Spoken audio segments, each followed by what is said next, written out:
Welcome to the Parsha Perspective. Each week, we will delve deep in a weekly Torah portion to find a practical and insightful way to enhance your daily life.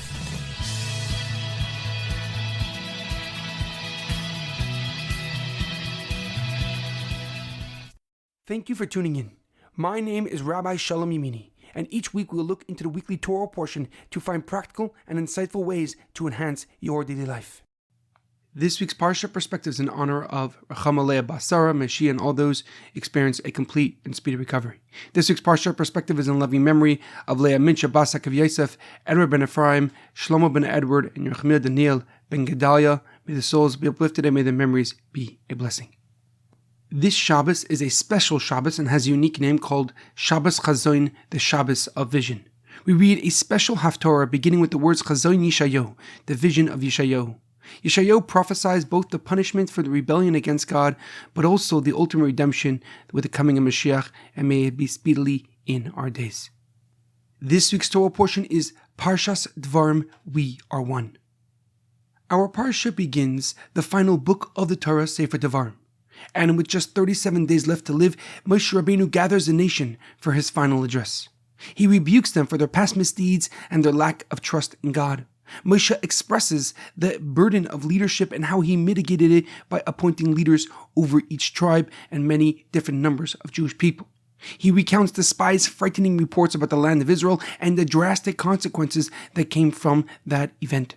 He describes their journeys through the desert and their wars with the nations of Sichon, Bashan, and Amor. However, a question comes to mind.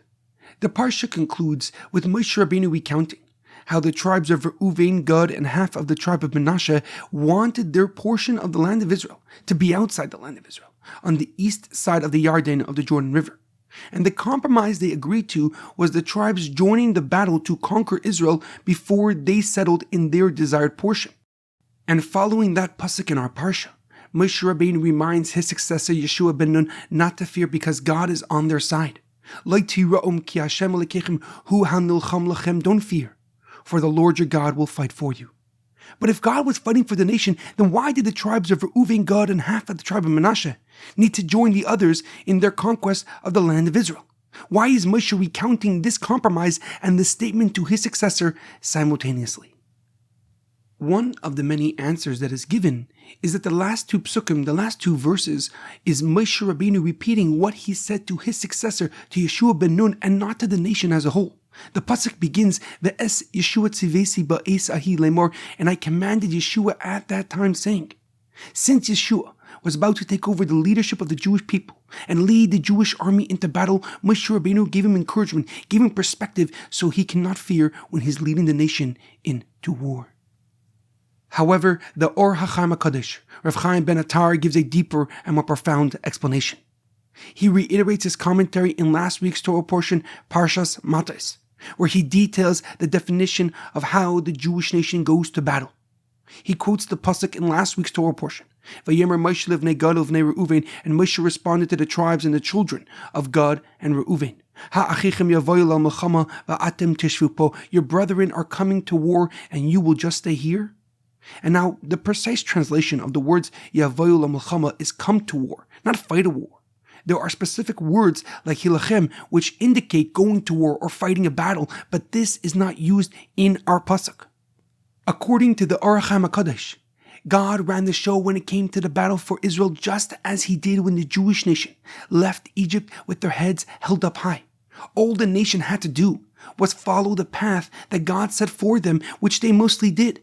So the Jewish army was basically superficial and only necessary to create a physical pathway, a physical channel for God to put his plan into action. The Or HaChaim HaKadosh answers the questions that we asked above by defining another purpose for the Jewish army: unity within the Jewish nation. They can go to war with many thousands of soldiers and defeat a mighty nation like Amalek. Or they can battle with just a few thousand soldiers as they did when they conquered Moab, because the goal is oneness, the goal is unity. The compromise that Moshe made with the tribes of Reuven and Gad was to signify their solidarity within the nation. They publicized and demonstrated that they were part of a single cohesive unit called the Jewish people. And although their land is ready to be inhabited right now, They will not settle until the entire land of Israel is conquered and populated. Moshe Rabbeinu reminds the nation before he passes away that no amount of distance or separation can change the intrinsic connection of the Jewish people. Our destiny is interwoven within the community as a whole, and our future depends on the Jewish people reminding ourselves of the novel idea that we are one.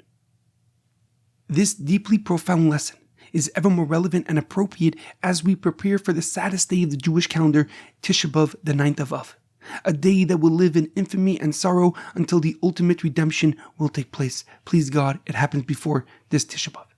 As it is widely known, one of the reasons for the destruction of the second temple of the second Beis Hamikdash was baseless hatred.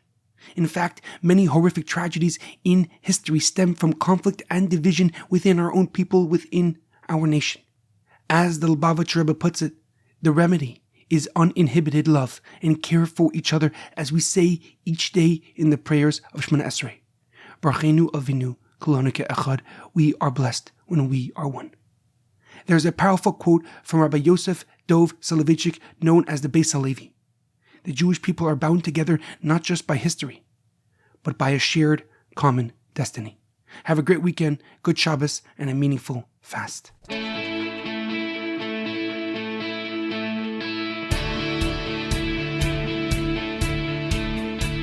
Thank you for tuning in to the Parsha Perspective. Check out our website, theparshaperspective.com.